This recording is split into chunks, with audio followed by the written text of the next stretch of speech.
Hello everybody. As you know, I've been recently building a shower. Ta-da! It's all done. We're actually showering. That curtain will come down. It is just temporary. Got to order the glass and it will look a lot better than having a curtain up. But anyways, I'm gonna make this video because I really appreciate you out there on YouTube also making videos for people who are building, remodeling, designing, just pretty much everything. It's very helpful, and I think we all kind of get together and try to help others with their projects, and this is undoubtedly helpful. But what I'm going to explain today is the Hardi-Backer install. Hardi-Backer is used for my purpose is going to be floor tile. So applications, I don't believe you want to use this for wall. I'm not going to talk about that.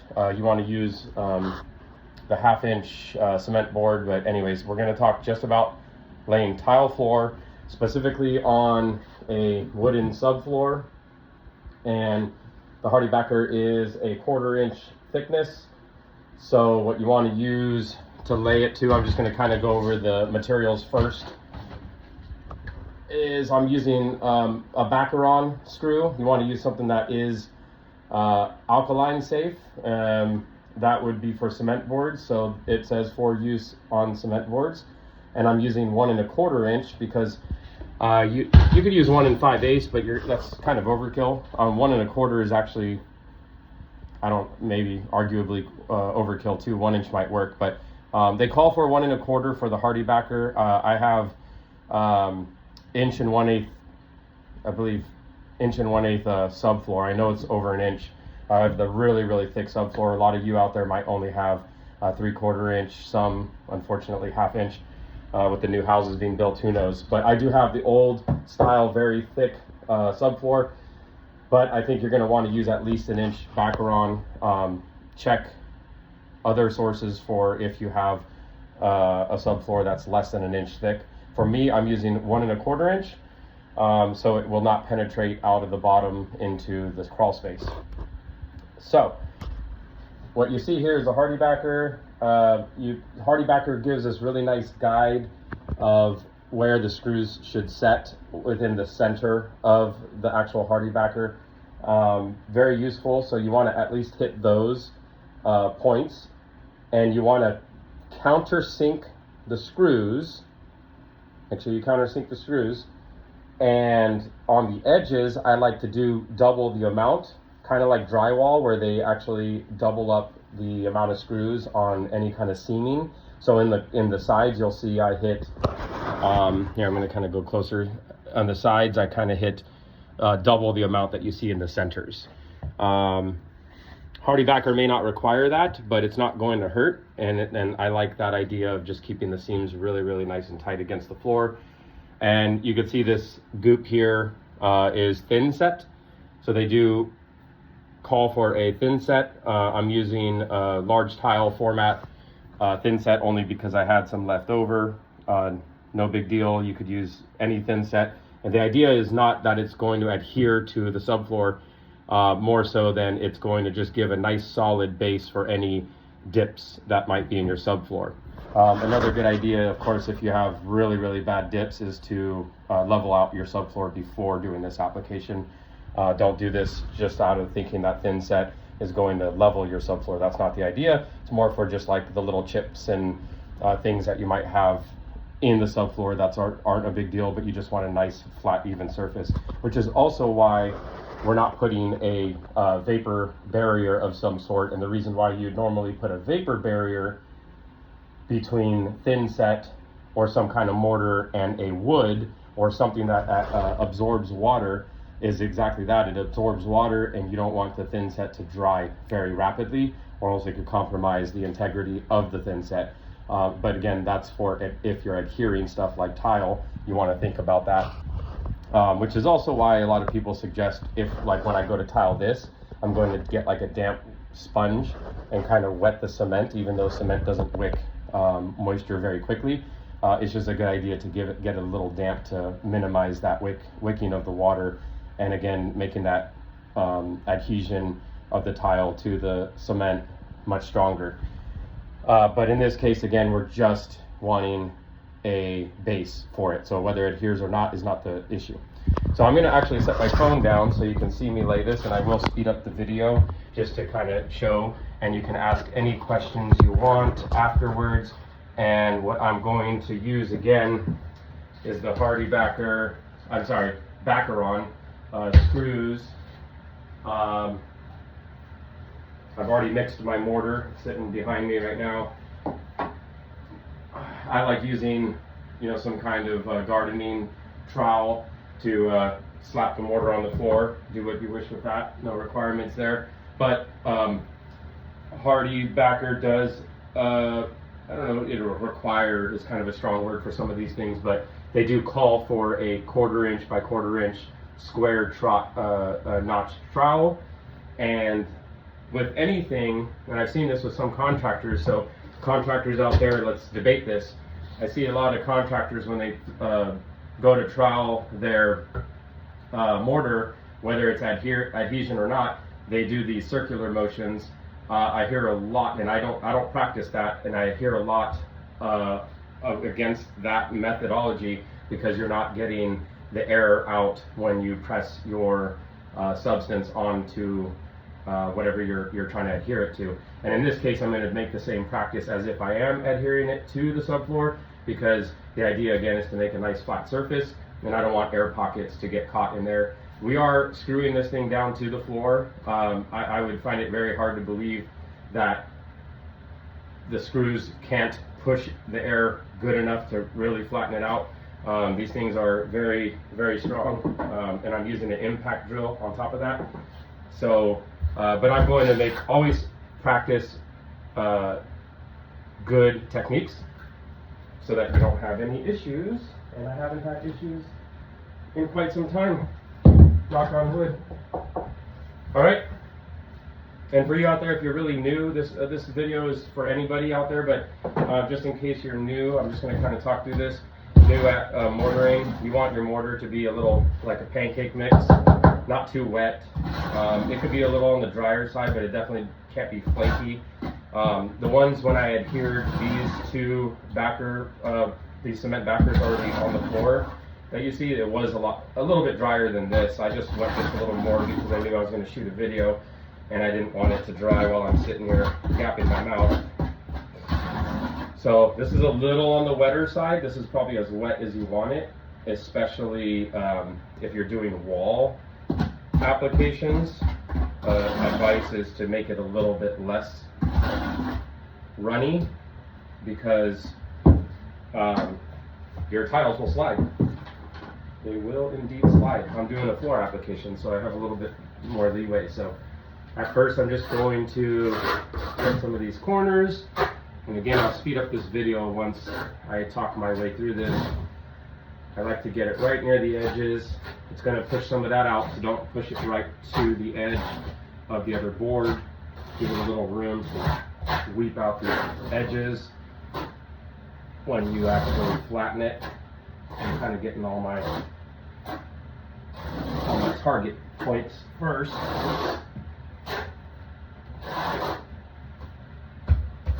And then I'm going to explain what I mean about the swirls. So I'm not going to do this. Okay? And you can't, I don't know if you can see it from the video, I hope you can, but it actually makes like a swirl pattern, and a lot of contractors will do that because, you know what, it's actually frankly a little easier to just move fast. But what you really want to do is get it from one end, drag to the other. I'm going to wipe my excess off and then do the same thing in the same direction. Same direction all the way through. So it doesn't matter which direction, just choose a direction and stick with it the whole way. Okay?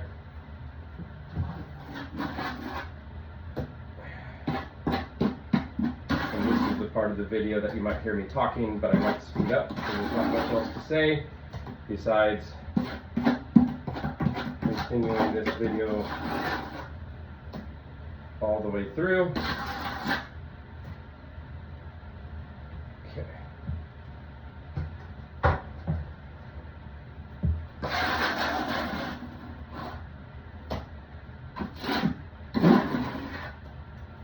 Probably made a perfect amount. It's going to be really close, but it should be enough.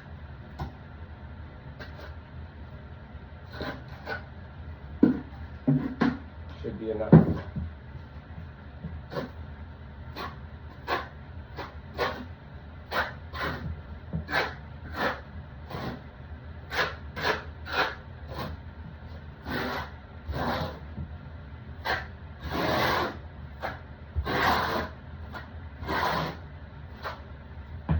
Go back over here just because I'm not going to be able to reach.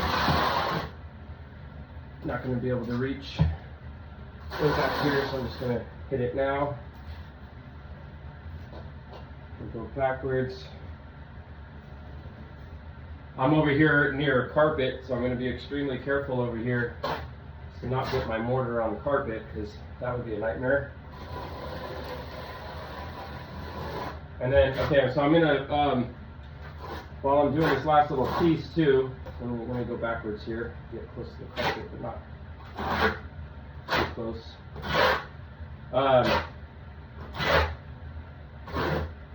What we're going to do is we're going to slap down the Hardi-Backer, the board. Got some on my knuckle here. I'm going to slap down the board, and then what the screws ideally should squash, for lack of a better term, all the air pockets out from under, but it's a good idea to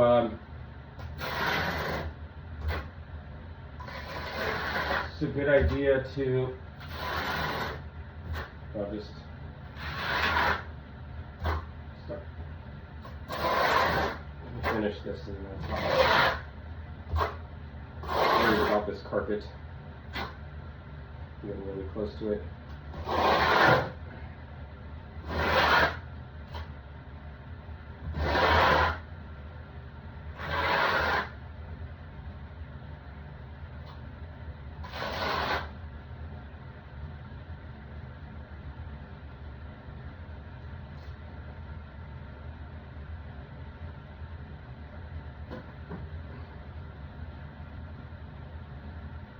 Okay. Okay, now I finished troweling. As you can see, my lines are troweled in one direction, the best I can, and then I'm going to go grab my Hardi-Backer and be right back and explain the next step here.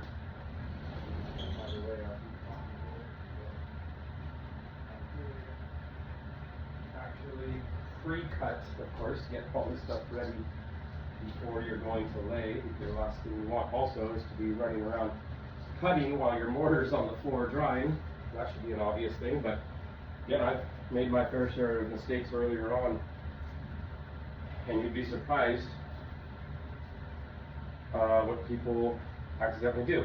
So the way that I'm going to lay this, because I've already dry fit it, is I'm going to tuck it under my vanity here. So I got to step over here. I'm at the outer frame, and then I'm going to set this down first. And what you want to try to avoid, actually, spit this probably easier. What you want to avoid is scraping any of the mortar prematurely, especially on the places that you're going to be walking. If you need to do it on the edges where minimal traffic is going to hit. So see how I'm going to lay that first, and then I'm going to drop it down where it needs to be. And then with Hardi-Backer on the floor, what makes it nice is ideally you want to move it back and forth to be able to compress all of the horizontal lines that you made. But another way that I do it is I just get on it and kind of move back and forth with your body in all the areas. You could also use a mallet, which they do on wall applications too. So what I'm going to do is, you can see I'm just kind of shaking around, and you can actually see the board maybe in that video moving back and forth as I'm doing this, and that's going to collapse those ridges nicely. Okay, and then that's it. And I'm using an impact drill. I highly recommend an impact drill. Makes the job go a lot easier. I was so stubborn as a contractor. Well, again, I'm not a licensed contractor, but I've done this a long, long time, and I don't do this as a career. I'm actually a chemist, believe it or not, and I just like doing this stuff. But I've, you know, kind of sentimental value, if you will. Had an old drill and I used that, and man, that project goes so much slower. This impact here, this power, and this is a little 12 volt too. I have my AirPod Pros in, so I don't know if that's going to dampen the power on this thing, the sound of the power, but this thing packs a little punch. Now I'm going to talk to you and then we'll be done with this video, so bear with me. You do want to countersink these. I might have mentioned that already. Super important to countersink, meaning they need to be below the surface of the cement board. It will crack. It will crack your tile.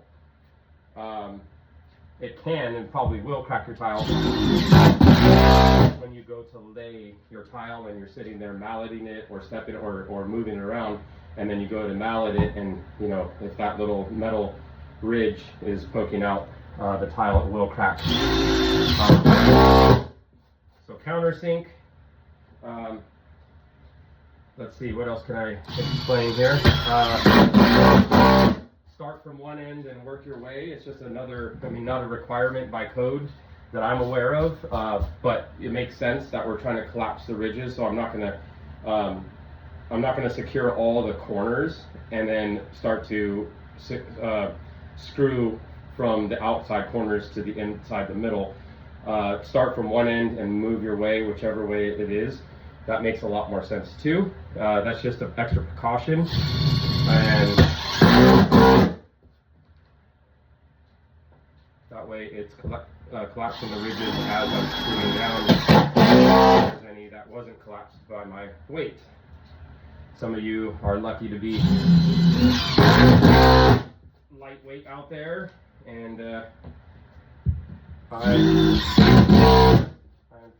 need to shed a little pounds myself, hit the gym.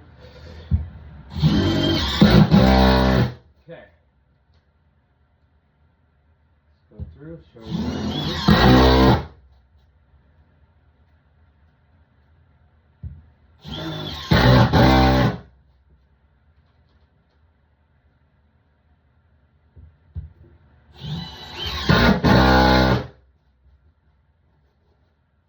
Okay, you don't need to see till the end of this, you know, screwing down process, but I will finish this after this video ends. But I do want to, after I'm done, you can see the goop coming out, the thin set, terminology, I just use a bunch of different words, and that I'm just going to clean up so it doesn't dry in case I need to do anything past that point.